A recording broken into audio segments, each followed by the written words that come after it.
Assalamualaikum warahmatullahi wabarakatuh. Perkenalkan, saya Aldi Ipani Putra dengan NIM A1D119168. Saya dari ruang R005 semester 3 program studi VGSD Fakultas Keguruan dan Ilmu Pendidikan Universitas Jambi. Baiklah, di sini saya akan membuat video untuk memenuhi tugas kuliah saya, di mana saya akan memenuhi tugas dengan mata kuliah apresiasi sastra anak. Nah, di sini saya akan membuat video mengenai cerita rakyat Jambi. Nah, di sini saya akan menceritakan asal mula Desa Lempur yang berada di Kabupaten Kerinci. Untuk itu, mari disimak video ini. Semoga bermanfaat dan selamat menyaksikan. Terima kasih. Di waktu jayanya pemerintah Pemuncak Nantigo Kaum atau Kerajaan Manjuto pada abad ke-15 terjadi peristiwa yang berkaitan erat dengan asal-usul Lempur sekarang. Pada waktu wilayah Lempur sekarang termasuk dalam wilayah Depati Rencong Telang sebagai pemuncak tua masih bernama Genah Padang Buku dan ujung Tanjung Muara Danau. Terjadilah kisah sebagai berikut. Pada suatu waktu dalam daerah Pemuncak Tuo atau Pulau Sangkar mengadakan kenduri seko atau kenduri adat, yaitu suatu keramaian secara adat yang dilakukan turun-temurun sebagai petanda sudah menuai padi dan sebagai petanda pula akan turun ke sawah. Menurut adat Lamo Pusaka Undang, setiap satu pemuncak akan mengadakan kenduri seko. Pemuncak yang dua lainnya harus diundang pula untuk turut menghadirinya karena maksud kenduri seko tersebut dan juga kegiatan lain diantaranya ialah mengangkat seorang depati baru untuk menggantikan depati yang telah meninggal dunia atau meletakkan gelar. Begitulah pemuncak tua yang di Pulau Sangkar mengundang pemuncak tengah dan pemuncak bungsu untuk menghadiri kenduri seko yang akan diadakan oleh pemuncak tua.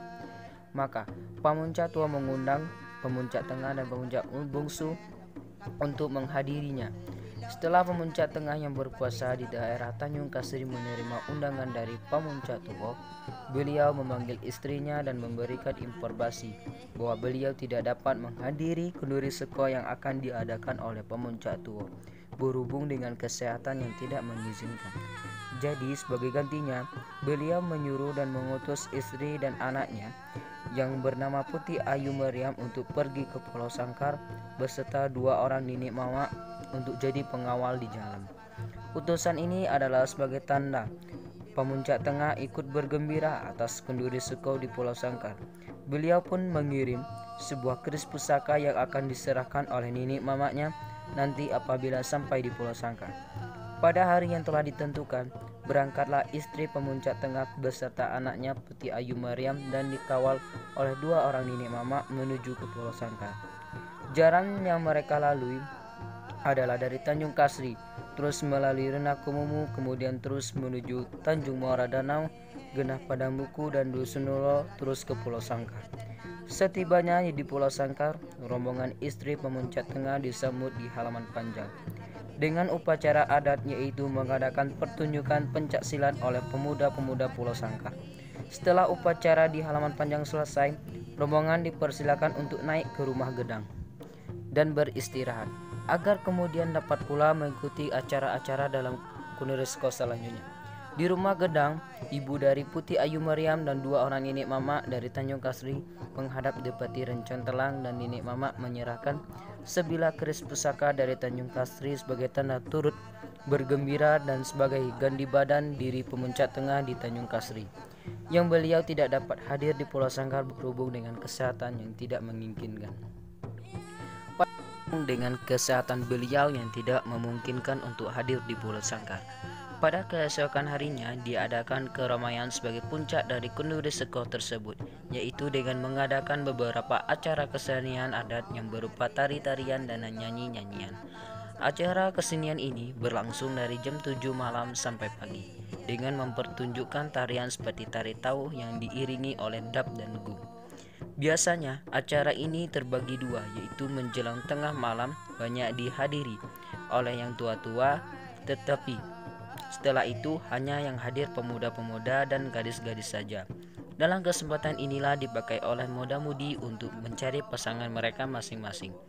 Pada malam tersebut kebanyakan perhatian pemuda-pemuda yang hadir tertuju kepada Putih Ayu Maryam yang berparas cantik.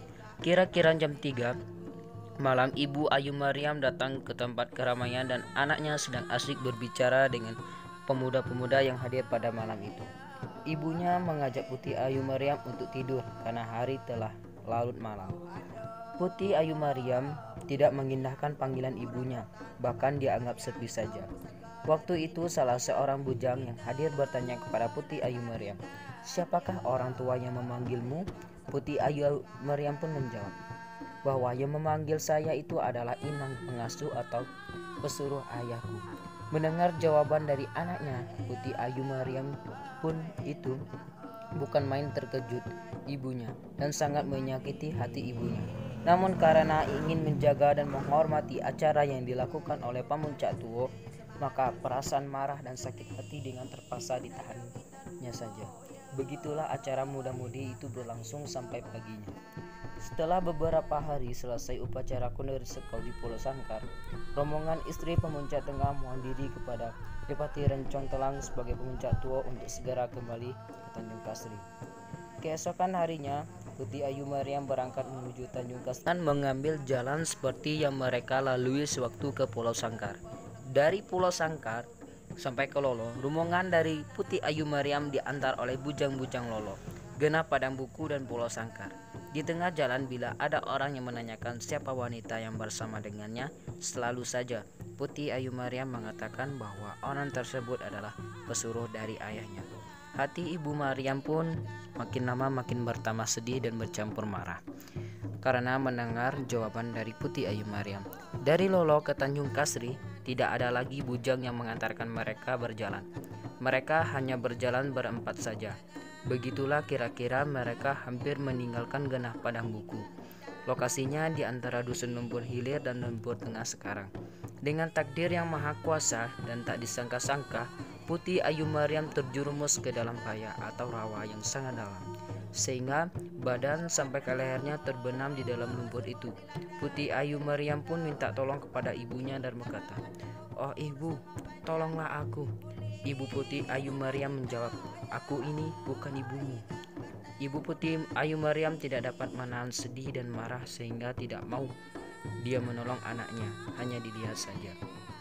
Kira-kira kepalanya hampir terbenam ke dalam lumpur. Maka diambilnya gelang dan selendangnya saja. Dan seterusnya Putih Ayu Maryam tenggelam di Siut, yaitu lokasinya kira-kira sebelah barat daya dari Lumpur Hilir sekarang. Dari kejadian itulah mula daerah tersebut dalam bahasa Genah Padang Buku yaitu Telumpur, kemudian Talempo dan seterusnya menjadi lumpur. Setelah badan Putih Ayu Maryam hilang ditelan lumpur, lalu diajaknya lah pengawal untuk segera meninggalkan tempat itu menuju ke Tanjung Kasri. Di tengah jalan barulah Ibu Putih Ayu Maryam sadar akan dirinya dan teringat pada Putih Ayu Maryam. Tetapi apa hendak dikata, Putih Ayu Maryam sudah tidak ada lagi. Dengan rasa yang sangat sedih, yang sangat dalam, Ibu Putih Ayu Maryam meneruskan perjalanan berhenti pada suatu tempat.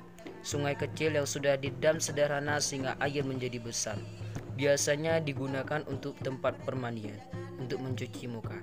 Disitulah ia teringat lagi pada Putih Ayu Maryam karena melihat barang-barang Ayu Maryam yang dibawanya. Hilangkan perasaan sedihnya itu, maka dilemparkannya lah gelang Ayu Maryam ke dalam tempat itu, dan sekarang tempat tersebut dikenal dengan Tempat Gelang. Setelah beristirahat sejenak, Ibu Ayu Maryam yang berada dalam keadaan galau bercampur marah, menyesal, dan rombongan pun menerus perjalanannya. Tidak beberapa lama, perjalanan rombongan tersebut berhenti pula pada suatu tempat lagi.